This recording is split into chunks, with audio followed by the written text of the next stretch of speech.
নমস্কার বন্ধুরা, শর্মির রান্নাঘরে তোমাদের সবাইকে স্বাগত। আজকে আমার রেসিপি প্রত্যেকেরই জিভে জল আনা একটা রেসিপি, সেটা হচ্ছে মটন কষা।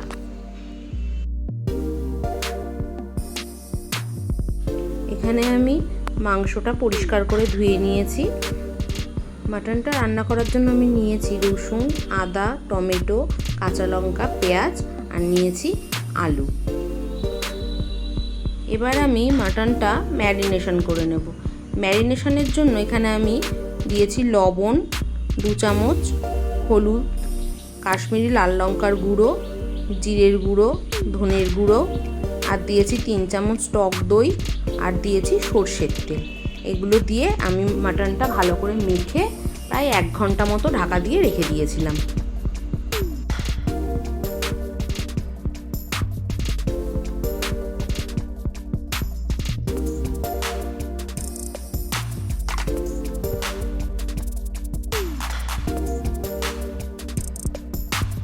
এবার কড়াইয়ে সর্ষের তেল দিয়ে তেলটা গরম হয়ে গেলে আলুগুলো আমি লবণ আর হলুদ দিয়ে ভালো করে ভেজে নেব।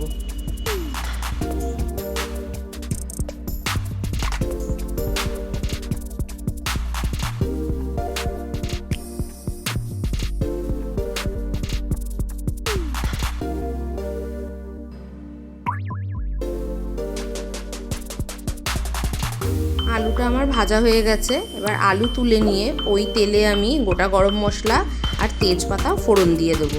ফোড়ন দিয়ে তার মধ্যে দিয়ে দেবো কুচানো পেঁয়াজ। পেঁয়াজটা আমি একটু লবণ আর হলুদ দিয়ে ভালো করে লাল করে ভেজে নেব। এরপরে এই পেঁয়াজ ভাজার মধ্যে আমি দিয়ে দেবো কুচানো টমেটো। টমেটোটা দিয়ে পেঁয়াজটা আর একটুখানি ভেজে নেব।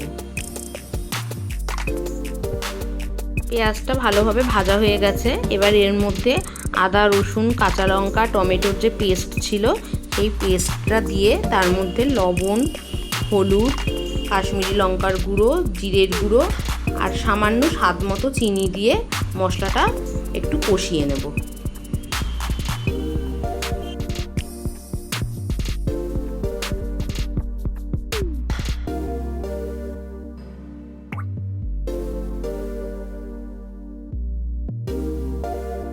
মশলাটা 5-7 মিনিট কষিয়ে নেওয়ার পরে এর মধ্যে ম্যারিনেশন করা মাটনটা দিয়ে দেব।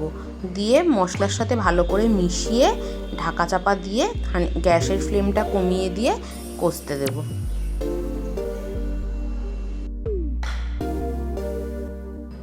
মাঝে মাঝে ঢাকাটা সরিয়ে একটু করে নেড়ে দেব। এরপরে আমি এর মধ্যে 5টা মতো চেরা কাঁচা লঙ্কা অ্যাড করব।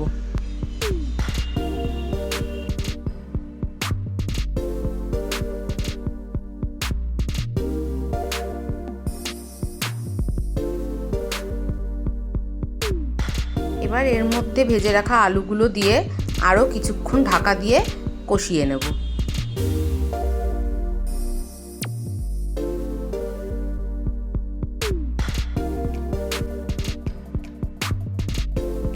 দেখো মাটনটা আমার বেশ সুন্দর কষা হয়ে গেছে। এবার আমি এর মধ্যে দিয়ে দিলাম পরিমাণ মতো গরম জল।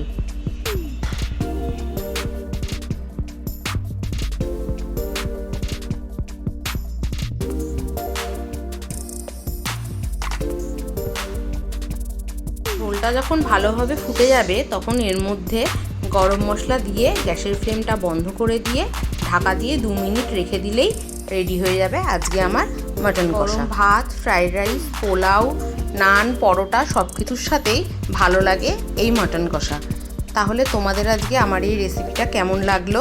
ভালো লাগলে একটা লাইক করে দিও, কমেন্ট করো, শেয়ার করো আর অবশ্যই সাবস্ক্রাইব করে দিও।